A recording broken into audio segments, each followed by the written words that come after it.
جانتے ہو اللہ پر توکل کے بعد ہونے والے معجزے حقیقتاً ہوتے ہیں، معجزے وقوع پذیر ہوتے ہیں۔ جب تم مسلسل آسانی کی دعا مانگتے ہو، تمہیں کیا لگتا ہے کہ اللہ جواب نہیں دیتا؟ ارے جب تم دعا مانگتے ہو، اللہ تب کہیں کسی کے دل کو نرم کر رہا ہوتا ہے، کہیں کسی کے ذہن میں کوئی خیال ڈال رہا ہوتا ہے، غرض تمہارے لیے اسباب بنا رہا ہوتا ہے، اور تمہیں لگتا ہے کہ تمہاری دعائیں رائگاں جا رہی ہیں۔ فرق بس اتنا ہے کہ اللہ جو تمہارے لیے کرتا ہے وہ تمہیں نظر نہیں آتا۔ اگر نظر آنے لگے یا تمہیں کسی طرح اللہ کے منصوبے کا علم ہو جائے تو ایمان کیسا، تو آزمائش کیسی؟ بس توکل کی راہ پر چلتے رہو، کیونکہ یہ راہ بہت خوبصورت ہے، کیونکہ اس میں تمہارے ساتھ تمہارا رب ہے۔ اگر راستہ وہاں سے نہیں بن سکا جہاں سے تم نے سوچ رکھا تھا، تو اس کا مطلب یہ تو نہیں کہ اب تم کبھی منزل تک پہنچ ہی نہیں سکو گے۔ تم اپنی محدود سوچ میں رہ کر سوچتے ہو، مگر وہ ذات تو لامحدود ہے، اس کے معجزوں کی تو کوئی حد نہیں۔ زندگی کئی ایسی راہوں اور مراحل سے گزار کر تمہیں تمہاری چاہت تک لاتی ہے، جن پر چلنے کے لیے تمہارا دل مطمئن نہیں ہوتا، تاکہ خوشی سے پہلے غم کی لذت جان لو اور حاصل کی قدر کرنا سیکھ سکو۔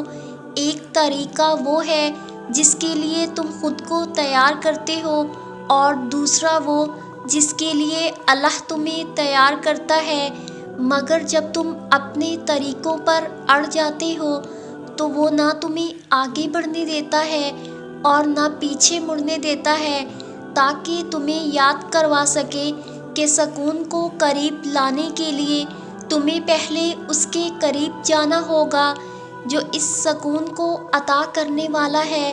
مایوسی اور امید تم میں ہے۔ وہ کہتا ہے اللہ تمہارے حالات تب تک نہیں بدلتا جب تک تم وہ نہیں بدلتے جو تمہارے اندر پوشیدہ ہے۔ تو جب تک تم ان چیزوں پر خوش رہنا نہیں سیکھو گے جو تمہارے پاس ہیں، تو اللہ تمہیں وہ کیسے دے گا جو تم مانگتے ہو؟ یقین رکھنے والے یقین رکھتے ہیں، اور راستے بنانے والا راستے بنا دیتا ہے۔ تو تم یہ کن اندیشوں میں پڑے ہو؟ منصوبے بھی وہ بناتا ہے اور راستے بھی وہی نکالتا ہے۔ تمہارا کام بس دعا کرنا ہے، صبر کی اس آخری سانس تک، جب تک تمہیں وہ مل نہیں جاتا جو تمہیں چاہیے۔ تمہارا بکھرنا عارضی ہے، مگر اس کا تھام لینا مستقل ہے۔ تم نے خود کو خود ہی توڑ رکھا ہے، ورنہ وہ تو کب سے تمہیں جوڑنے کے لیے تیار بیٹھا ہے۔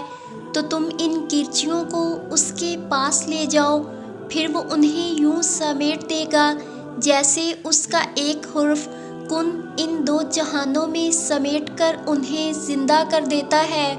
دیکھو، تم اپنی پریشانی کی پٹولیاں اپنے سامنے نہ رکھا کرو، انہیں خود زور لگا کے حل کرنے کی کوشش نہ کیا کرو، بلکہ انہیں اللہ کے پاس لے جایا کرو اور کہو اے اللہ، یہ بڑی مشکلات ہیں، یہ مجھ سے حل نہیں ہوتی، یہ میں تیرے حضور لایا ہوں، تو انہیں حل کر دے، اور پھر بے فکر ہو جاؤ، اللہ انہیں حل کر دے گا۔ بس ایمان اور یقین کامل ہونا چاہیے۔ موسیٰ علیہ السلام نہیں جانتے تھے کہ رب بحیرہ کلثم میں ان کے لیے راستہ بنائے گا، لیکن وہ یہ بخوبی جانتے تھے کہ رب انہیں ضائع نہیں ہونے دے گا۔ اللہ کے فیصلوں پر یقین رکھیں، وہ آپ کے لیے بھی ایسے ہی راستے بنا دے گا جہاں سے آپ نکل جائیں گے، اور آپ کی پریشانیاں، مشکلیں وہیں غرق ہو کر رہ جائیں گی۔ اللہ جب بھی کسی بھی انسان کو کچھ دینے کا ارادہ کر لیتا ہے تو پہلے اس کے نفس میں گنجائش پیدا کرتا ہے۔ نفس کیونکہ بخل اور تنگی میں مبتلا ہوتا ہے، اس لیے اس پر دباؤ ڈالا جاتا ہے تاکہ اس میں وسعت اور کشش پیدا ہو سکے۔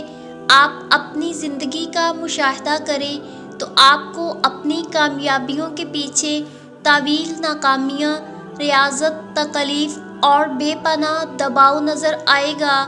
یہ قدرت کا اصول ہے، جتنا بھی ہم پر دباؤ پڑتا ہے اس کا صاف مطلب یہی ہوتا ہے کہ کوئی نئی عطا ظہور پذیر ہونے والی ہے۔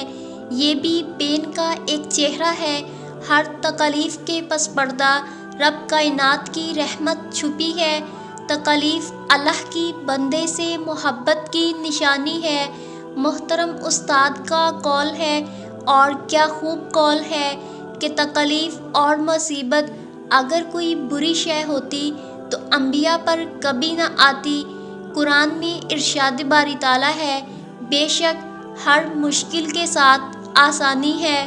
توکل علی اللہ ایسا خوبصورت تعلق جو مومن کا اپنے رب کے ساتھ ہے، جس کی بنا پر وہ ہر مصیبت، غم، پریشانی میں اپنے رب سے خیر کی امید نہیں چھوڑتا، جس کی بدولت اس کی پریشانی اپنی اصلی شکل سے بہت چھوٹی اور تھوڑی رہ جاتی ہے۔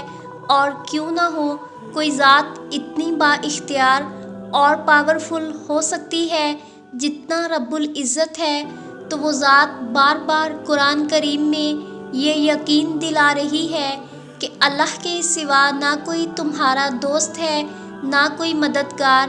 ایسا دوست اور ایسا مددگار جو ہر وقت، ہر لمحہ، چاہے حالات کیسے بھی ہوں، ہر جگہ تمہارے ساتھ ہے اور کبھی ساتھ نہیں چھوڑتا۔ نیک تو نیک، اگر انسان گناہ گار ہو پھر بھی مدد کے لیے تیار ہے۔ وہ ایسا دوست ہے، چاہے کتنی بھی غلطیاں کر لو دھتکارتا نہیں، صرف دو ندامت کے آنسو بہا لو تو سب معاف کر دیتا ہے۔ ماضی کے طعنے بھی نہیں دیتا، نہ اپنے بندوں کو رسوا کرتا ہے، اور ان کو اپنی رحمت کے دامن میں سمیٹ لیتا ہے۔ تو شرط یہ ہے کہ بندے تو اپنے رب پر ایسا گمان رکھ اور یقین کے ساتھ اس پر ڈٹ جا، میرے رب کی مثل کوئی ہے ہی نہیں، اور ایسی ہی ذات بھروسے کے قابل ہے جو ہر لمحہ ہر ایک کی فریاد سن بھی رہا ہے اور ہر ایک کو دیکھ بھی رہا ہے۔ اللہ کرے تمہیں وہ سب کچھ بہت جلدی مل جائے جس کو پانے کی دعائیں تم روز کرتے ہو، جس کے لیے تمہارے دل میں بے چینی اور آنکھوں میں آنسو ہیں اور پانے کی آرزو۔ آمین ثم آمین۔